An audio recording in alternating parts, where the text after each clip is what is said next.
ആ മകരവിളക്ക് തെളിയുന്നത് കാണുവാൻ കഴിയുമ്പോൾ തീർത്ഥാടകരെ കൊണ്ട് നിറഞ്ഞു നിൽക്കുന്നു. അവിടെയെല്ലാം തന്നെ അയ്യപ്പ മന്ത്രം കൊണ്ട് നിറഞ്ഞു നിൽക്കുന്നു. ഭക്തിസാന്ദ്രമായ ഒരു അന്തരീക്ഷമാണ് ഇപ്പോൾ ശബരിമലയിൽ. അതുപോലെ തന്നെ സന്നിധാനത്തും ശബരിമല സന്നിധാനം മാത്രമല്ല, മാട്ടത്തോടുമെല്ലാം തീർത്ഥാടകരുടെ ശരണം വിളികളുണ്ട്. ഒഴിഞ്ഞു മുഴുവെട്ടിലും തീർത്ഥാടകർ വിളിച്ചുകൊണ്ട് ആ ദിവ്യ വിളക്കിന്, ആ മകരവിളക്കിന്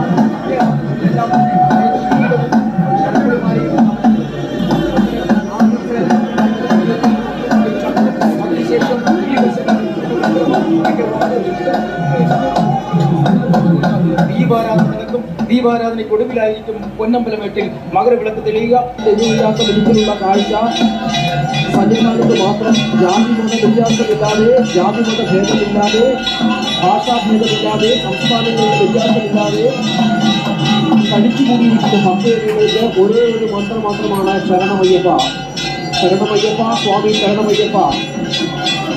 ഭക്തർ കാത്തിരിക്കുന്നു. ഏതാനും നിമിഷങ്ങൾക്കകം മകര ജ്യോതിയുടെ ദർശനത്തിനായി ദേവസ്വം ബോർഡ് അംഗങ്ങൾ, ദേവസ്വം ബോർഡ് പ്രസിഡന്റ്, മന്ത്രി അടക്കമുള്ളവർ ഇവിടെയുണ്ട്. ഇപ്പോൾ ദീപാരാധന കഴിയാനുള്ള സമയമായിരിക്കുന്നു.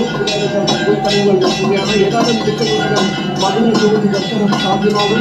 പൊന്നമ്പലമേട്ടിൽ മകര ജ്യോതി കാണാനായി ഭക്തരക്ഷകളെ ആക്കിക്കൊണ്ട് മകര ജ്യോതി അല്പസമയത്തിന് തന്നെ പൊന്നമ്പലമേട്ടിൽ തെളിയും. നമുക്കറിയാം, പന്തളത്ത് നിന്ന് 3 ദിവസം മുമ്പ് പുറപ്പെട്ട തിരുവാഭരണ ഘോഷയാത്ര ഇവിടെ ശരംകുത്തിയിൽ ദേവസ്വം പ്രവർത്തിക്കുന്ന സ്വീകരണമുണ്ടായിരുന്നു. അതിനുശേഷം 18 മണിക്ക് താഴെ ദേവസ്വം മന്ത്രി അടക്കം സ്വീകരണം നൽകി സോപാനത്തിലേക്ക് ആനയിക്കുകയും സോപാനത്തിൽ നിന്ന് സന്നിധാനത്തേക്ക് നടയിലേക്ക് 12 നേതൃത്വത്തിൽ തിരുവാഭരണങ്ങൾ എത്തിച്ച് ഈ തിരുവാഭരണങ്ങൾ ചാർത്തിയുള്ള ദീപാരാധനയാണ് ഇപ്പോൾ ഇത് നടക്കുന്നത്. ഏതാനും നിമിഷങ്ങൾക്കും ഇതിനുശേഷം പൊന്നമ്പലമേട്ടിൽ മകര ജ്യോതി തെളിയും.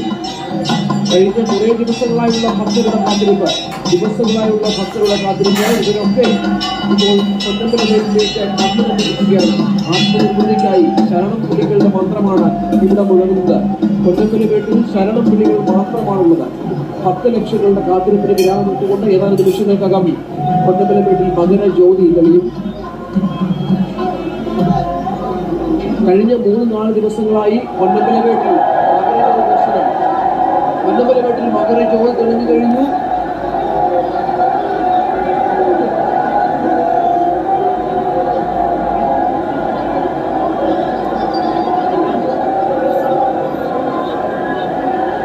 സ്വാമിയെ ശരണമയ്യപ്പ എന്ന മന്ത്രങ്ങൾ പൊന്നമ്പലമേട്ടിൽ മകര ജ്യോതി. എത്രയോ ലക്ഷം ജനങ്ങളുടെ ആത്മനിർവൃതി